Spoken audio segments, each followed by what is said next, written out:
नमस्कार, दिल्ली लाइव देख रहे हैं आप और मैं हूं आपके साथ आशीष प्रमोद गोस्वामी। तो दिल्ली की सत्ता पर काबिज आम आदमी पार्टी ने आज एक बड़ा दावा किया।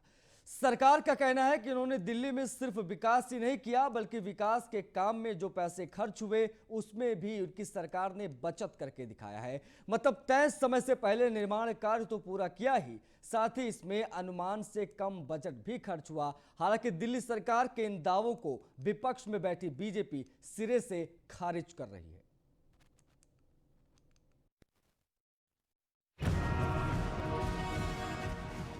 दिल्ली की सियासत में जारी आरोप प्रत्यारोप की सियासत के बीच दिल्ली की सत्ता पे काबिज आम आदमी पार्टी ने एक बड़ा दावा कर दिया। दावा ये कि केजरीवाल सरकार ने कई निर्माण कार्य समय से पहले और कम बजट में ही करके दिखाया है। अब इन दावों में कितना दम है ये तो हम नहीं जानते, लेकिन सरकार के इन दावों को सही से समझने की कोशिश करें तो केजरीवाल सरकार के मुताबिक मंगोलपुर से मधुबन चौक फ्लाईओवर में बचाए 100 करोड़ रुपए, मधुबन चौक से मुबारकपुर चौक कॉरिडोर फ्लाईओवर में 125 करोड़ रुपए बचाए, विकासपुरी से मीरा बाग एलिवेटेड कॉरिडोर में 100 करोड़, प्रेमबाड़ी पुल से आजादपुर कॉरिडोर में 110 करोड़, शास्त्री पार्क से सीलमपुर फ्लाईओवर में 53 करोड़, बुराड़ी फ्लाईओवर में 15 करोड़ और मयूर विहार फ्लाईओवर में 5 करोड़ रुपए की बचत की। सरकार का दावा है कि इस प्रकार की बचत से मिल रही राशि को गरीबों को मुफ्त बिजली और पानी जैसी सुविधाएं मुहैया कराई जा रही हैं। और ये चर्चा होती है कि वास्तव में दिल्ली सरकार लोगों को बिजली में, पानी में सब्सिडी देती है और उसके बावजूद दिल्ली का बजट फ़ायदे में। आखिर ये कैसे होता है?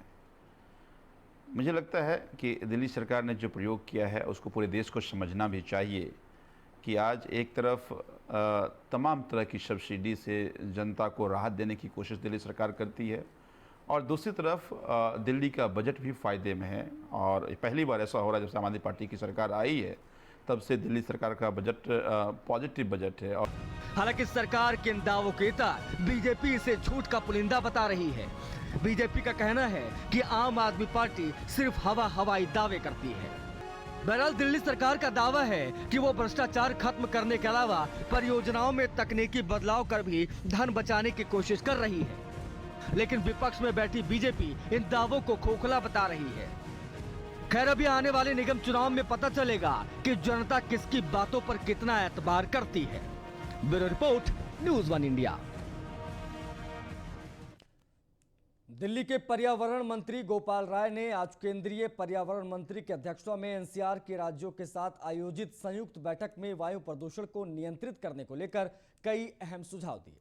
उन्होंने सभी राज्यों के युद्ध स्तर पर बायोडिकम्पोजर का छिड़काव करने की अपील करते हुए कहा कि राज्य सरकारें बायोडिकम्पोजर का घोल बनाने से लेकर खेतों में छिड़काव तक की जिम्मेदारी अपने साथ मिलेंगी, तभी पराली की समस्या का जड़ से समाधान संभव हो पाएगा।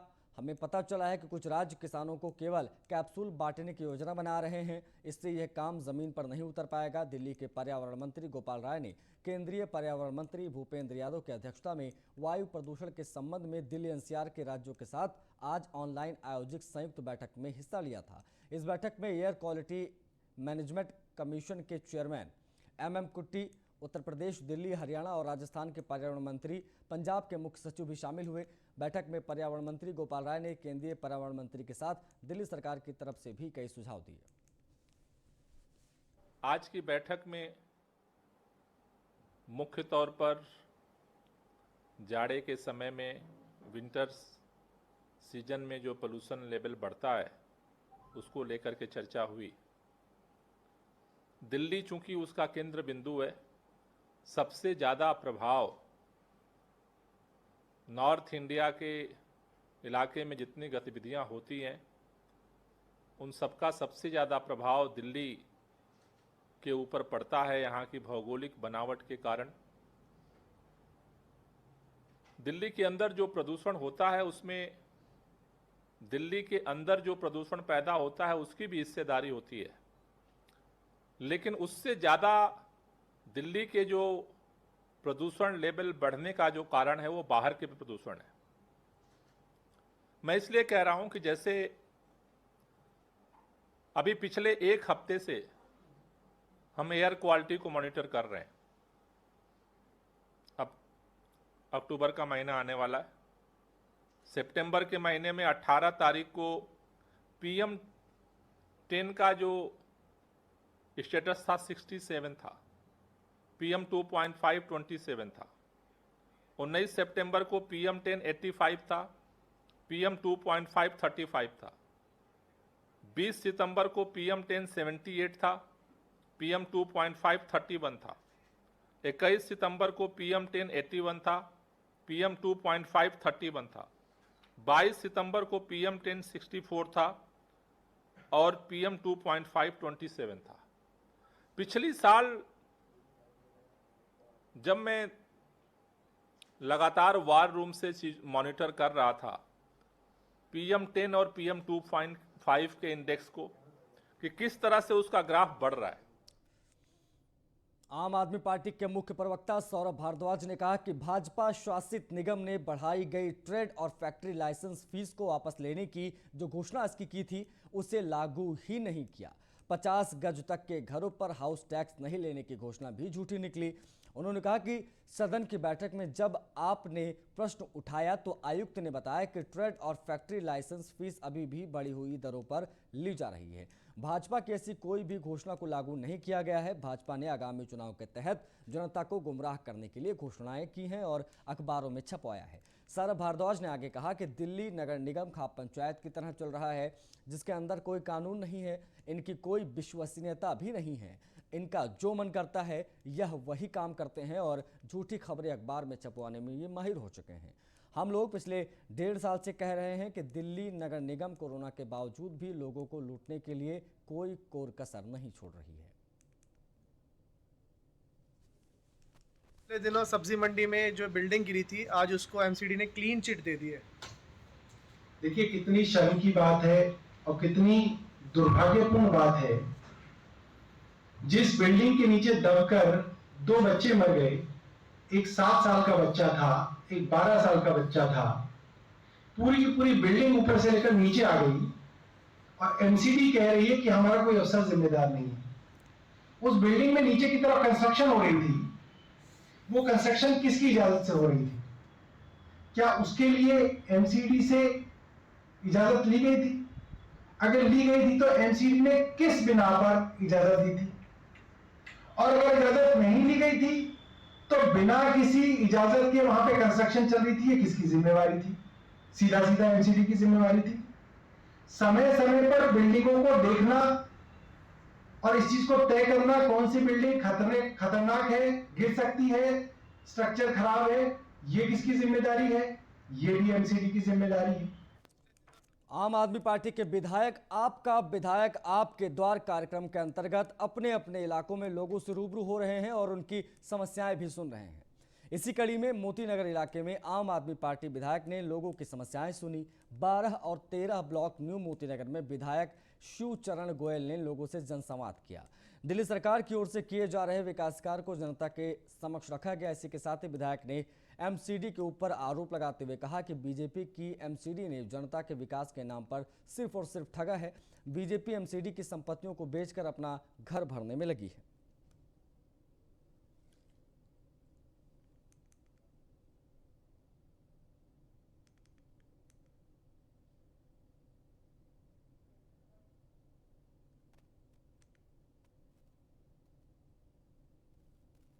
हमने पूरी दिल्ली में एक प्रोग्राम दिया है और पूरी दिल्ली में हम लगभग 3000 इस तरह के सभाएं कर रहे हैं। इन सभाओं के माध्यम से हम लोगों के बीच में जा रहे हैं, उनकी समस्या सुन रहे हैं, उनको हल करने की वहीं पर कोशिश कर रहे हैं। पहली बार दिल्ली के अंदर हमने देखा, आज से पहले क्या होता था, नेता अपने घर पे बैठते थे, वहीं पर अपना दरबार लगाते थे, पब्लिक को मिलते थे, नहीं मिलते थे अलग बात थी। पहली बार अरविंद केजरीवाल जी ने एक दिल्ली के अंदर मैसेज दिया कि आपका विधायक आपके द्वार आपके बीच में रह के आपकी समस्या सुनेगा और वहीं पर हल करेगा। और अच्छा लग रहा है, जहाँ जहाँ भी हम जा रहे हैं लोग विधायक जी के काम को अप्रिशिएट कर रहे हैं और साथ ही साथ निगम के अंदर जो भ्रष्टाचार है, निगम की कार्यशैली में जो कमी और जो निगम पार्षद ने काम नहीं किया, लोग उसके बारे में उन लोगों में रोष है और लोग उसका रिएक्शन दिखाई दे रहे हैं।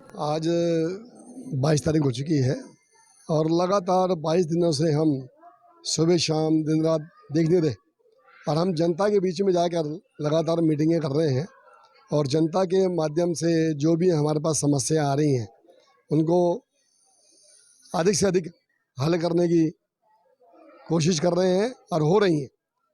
लेकिन मैं जब भी जनता के बीच में जाता हूँ तो हर जगह एमसीडी जो भ्रष्टाचार का गढ़ बन चुका है और पिछले 20 साल से एमसीडी हमारे मोतीनगर विधानसभा में विराजमान है।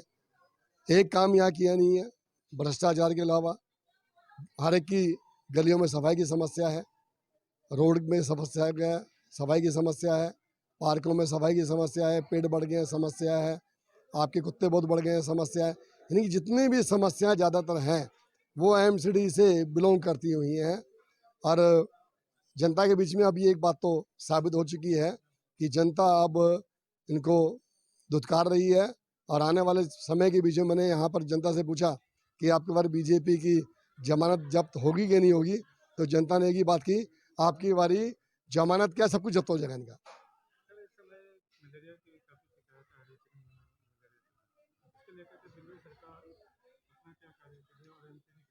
दिल्ली के हॉस्पिटल्स में जो भी इंजेक्शन्स हैं वहाँ अवेलेबल हैं और वो निरंतर कार्यरत हैं और वहीं एमसीडी आपके सामने है। राजधानी दिल्ली के मलकागंज वार्ड के सब्जी मंडी इलाके में इमारत के गिरने से 2 मासूमों की जान चली गई, जिस पर निगम ने जांच कमेटी बिठाई है। इसमें निगम के अधिकारियों को क्लीन चिट दे दी गई। इसको लेकर निगम के सदन में हंगामा भी देखने को मिला। मलकागंज वार्ड के निगम पार्षद ने बच्चों के लिए इंसाफ की गुहार लगाते हुए कहा कि यह हादसा निगम में बैठी भाजपा की नाकामियों के कारण है। इसके साथ ही कांग्रेस दल के नेता मुकेश गोयल ने भी निगम द्वारा की गई जांच को नकारते हुए कहा कि इस जांच में संतुष्टि नहीं है। नेता विपक्ष विकास गोयल ने कहा कि एक के बाद एक हादसा सामने आता है, जांच का आश्वासन भी दिया जाता है और सबको निर्दोष साबित करके छोड़ दिया जाता है। इन सारे मामलों पर महापौर राजा इकबाल ने कहा कि ऐसा कोई मामला आएगा तो उस पर कार्रवाई की जाएगी।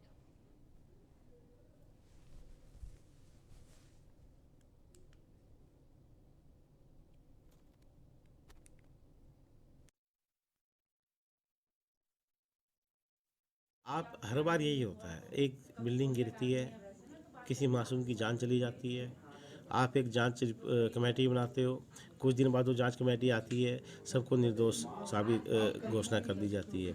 आपको ध्यान होगा अर्पित होटल में कितने लोग मरे थे, उस पर भी जांच कमेटी बिठाई थी, क्या हुआ आज तक? कोई एक्शन हुआ? कुछ नहीं हुआ। तो जांच कमेटियां ये तो सिर्फ लोगों के आंखों में धूल झोंकने के लिए बिठाई जाती हैं। अगर आप वास्तव में गंभीर हो, मैंने कहा, आप वास्तव में चाहते हो इस तरह के हादसे ना हो, तो इन हादसों को होने से पहले आपको एक्शन लेना पड़ेगा। सबसे बड़ी बात सिर्फ इन बच्चों को देखिए आप, ये बच्चे अपनी जान से गए, उस परिवार की पूरी बुनियाद खत्म हो गई एक तरीके से। उनके बच्चे नहीं हो सकते आगे। उस माँ बाप की बुढ़ापे की लाठी थे, 2 साल संवेदनाओं के कहे और बैठ गए। मैंने जानबूझ के नाम लिया कि क्या किसी नेता की औलाद थी वो, तो तिलमिला उठे। क्यों तिलमिलाए? क्योंकि अपनी औलाद पे आई। उस माँ से कभी पूछा जिसने 9 महीने अपने पेट में इन बच्चों को लेके और काम करती थी, मेहनत करती थी, उसके बाद उसने अपने बच्चे खो दिया? क्या देखा था उस माँ ने? क्या देखा था इन बच्चों ने? सिर्फ एमसीडी की नाकामियों की सजा इन बच्चों ने पाई है और खासकर बीजेपी की नाकामियों की इन बच्चों ने सजा पाई है। डेंजरस बिल्डिंग जितनी भी है सबको मैं जनता से आग्रह करता हूँ स्वयं उसको खाली कर दें। और कॉर्पोरेशन ने इसमें रीसर्वे भी किया है, तो जितनी भी सब बिल्डिंग हैं एमसीडी इसको खाली करवाएगी और सब पर एक्शन होगा। सरकार के हम इस रिपोर्ट को खारिज करते हैं और यदि गुड्डी देवी जी को वो उस क्षेत्र के निगम पार्षद हैं और जो खतरनाक हालत उन्हें दिखाई दे रही है या जो भी इमारतें खतरनाक दिखाई दे रही है, उन्हें आयुक्त महोदय को उन बिल्डिंगों के नंबर देनी चाहिए, उसकी जानकारी मिलवानी चाहिए और उनका दोबारा सर्वे करवाया जाना चाहिए, जिससे कि इस तरह की घटना ना हो सके। सरकार की हमें रिपोर्ट। राजधानी दिल्ली के बाबरपुर विधानसभा में पार्कों के सौंदर्यीकरण का काम जारी है। वार्ड 48E में विजय पार्क, मोहनीपुर, सुभाष मोहल्ला, मधुबनी मोहल्ला, मौजपुर गांव, यमुना विहार में काम की शुरुआत हो चुकी है, जिसको लेकर क्षेत्र की जनता ने गोपाल राय का धन्यवाद किया। आपको बता दें कि कोरोना काल में जो काम नहीं हो पाए थे उन्हीं कार्यों को अब मंत्री गोपाल राय की ओर से पूरा कराया जा रहा है। साथ ही सड़कों का काम, गलियों का रुका हुआ काम, नालों की दीवारों का काम भी शुरू कर दिया गया है। हम सब साथ लगे हुए हैं, गोपाल राय जी के साथ हैं, जिससे कि विकास कार्य हो रहा है और ऐसे ही विकास कार्य होता रहेगा। बबलू भाई लगे हुए हैं, मेहनत कर रहे हैं, हम भी उनके साथ लगे हुए हैं। सबसे बड़ी बात है कि कार्यकर्ताओं का काम कराना। हम गोपाल राय जी बड़ी मेहनत और लगन के साथ में काम कर रहे हैं। अपने बजट से सारी गलियां, सड़कें, सब कुछ, पार्क के सौंदर्यीकरण, सब कुछ वो बड़े आराम से करवा रहे हैं। सब घर घर जाकर ही के ये पूछ रहे हैं कि भाई बताओ परेशानी तो नहीं है। गोपाल उत्तरी दिल्ली नगर निगम की ओर से वार्ड 18 के गांधी विहार इलाके में जनता दरबार का आयोजन किया गया। इस जनता दरबार में सिविल लाइन जोन चेयरमैन नवीन त्यागी, डिप्टी चेयरमैन कौस्तुभानंद बलोदी, निगम के डीसी सतनाम के साथ कई डिपार्टमेंट के अधिकारी मौजूद रहे। जनता ने साफ सफाई, नालियों और स्ट्रीट लाइट, पार्क जैसी कई समस्याएं रखी, जिनको संबंधित अधिकारियों से बात कर तुरंत कार्रवाई के निर्देश दिए। वो कह रहे कि मैं आज छुट्टी पे हूँ, तो ये डॉक्टर साहब जाएंगे, देख के उसकी रिपोर्ट देनी है, फिर मैं बैठ के। डिस्पेंसरी की जो समस्या थी उसका अधिकारियों के बीच में और त्यागी जी के बीच में मिलकर जो समाधान बात हुई है और टाइमलाइन के अंदर उन्होंने हमें प्रॉमिस करा है कि ये काम हम पूरा करवा देंगे। उसके लिए बहुत बहुत धन्यवाद और बहुत शुक्रिया। जनता की जो समस्या सबसे बड़ी एक पानी भरने का था। पहली कोई पीडब्ल्यूडी की क्रॉस लाइन थी जो बंद पड़ी थी। पीडब्ल्यूडी के नाले बंद हैं आगे से, जो पीछे का जो नालियों का पानी अंदर से आता है वो पीडब्ल्यूडी के नाले में आता है। पीडब्ल्यूडी के ये नाले बंद हैं, उसमें पानी चलता नहीं। इस वजह से इस बार जो बरसात में अंदर जो ये पानी भरा, अब उन्होंने ये सबसे बड़ी समस्या बताई कि भाई अगर ये पीडब्ल्यूडी के नाले जो नहीं चलते तो ये 2 जगह बड़े पाइप डलवा के क्रॉसिंग डलवा दो, जिससे इधर का पानी उधर जो दूसरे जो नाले में चला जाए। तो उसके लिए जो 5 सितंबर का हमने जो समय दिया है, 5 अक्टूबर का जो है हमने जो उन्हें समय दिया है, 5 अक्टूबर से पहले विश्वव्यापी महामारी के दौरान लोग अपने नियमित चेकअप के लिए डॉक्टर से मिलने से परहेज कर रहे हैं। मरीज अस्थमा की समस्या को कैसे नियंत्रित कर सकते हैं, इस पर डॉक्टर भगवान मंत्री ने बताया कि मरीजों को इससे घबराने की कोई ज़रूरत नहीं है। वहीं डॉक्टर ने बताया कि आखिर क्यों बरसात के मौसम में अस्थमा की समस्या ज़्यादा बढ़ जाती है। बरसात के मौसम के दौरान इन्हेलर अस्थमा बढ़ाने वाले कारणों को कैसे नियंत्रित कर सकते हैं, इस पर भी डॉक्टर साहब ने अपनी प्रतिक्रिया दी। बरसात के मौसम में जो ये एलर्जेंस हैं, जिनकी वजह से जो ट्रिगर्स हैं, जो ट्रिगर फैक्टर्स हैं, ये सब बढ़ जाते हैं। तो मोस्टली जो इम्पोर्टेंट कारण बरसात में अस्थमा एक्सजर्बेशन का है या अस्थमा के ज़्यादा होने का है, वो ये एलर्जन और ट्रिगर्स के बढ़ने का है। बरसात के मौसम में या किसी भी ऐसे मौसम में जिसमें अस्थमा के चांसेज, अस्थमा बीमारी के ज़्यादा होने के चांसेस ज़्यादा हो जाते हैं, मुझे लगता है अपने इन्हेलर्स, जो भी वो इन्हेलर्स यूज़ कर रहे हैं, उनको प्रॉपर तरीके से लेते रहें। और अगर लगता है कि खांसी या ब्रीदिंग डिफ़िकल्टी ज़्यादा हो गई है तो जल्दी से अपने डॉक्टर से मिलें। सर, बरसात का मौसम जल्दी दस्तक देने जा रहा है और देखने में आया कि विश्वव्यापी महामारी के दौरान लोग अपने नियमित चेकअप डॉक्टर से मिलने से परहेज कर रहे थे और बरसात के मौसम में जो मरीज, जो अस्थमा के जो मरीज हैं, वो अपनी समस्या को कैसे नियंत्रित कर सकते। जैसा कि मैंने बताया कि अस्थमा में सबसे इम्पोर्टेंट पार्ट है इन्हेलर का लेना। जो अस्थमा के पेशेंट्स ऑलरेडी इन्हेलर ले रहे हैं वो अपना इन्हेलर लेते रहें, और अगर उनको लगता है कि उनकी ब्रीदिंग डिफ़िकल्टी ज़्यादा हुई है, उनको खांसी ज़्यादा बढ़ रही है या किसी भी प्रकार की परेशानी ज़्यादा बढ़ रही है, तो जल्दी से जल्दी अपने पास में जो भी डॉक्टर्स, जो भी रेस्पिरेटरी स्पेशलिस्ट है, उससे अगर उनकी कंडीशन ऐसी नहीं है तो वो आजकल बहुत ज़्यादा माध्यम हो गए हैं, टेली कंसल्टेशन भी कर सकते हैं। और अगर आपकी कंडीशन इतनी है कि आप हॉस्पिटल में विजिट कर सकते हैं तो डेफिनेटली विजिट करके और अपनी मेडिसिन को। इसी के साथ डेली लाइव में फिलहाल के लिए बस इतना ही। नमस्कार।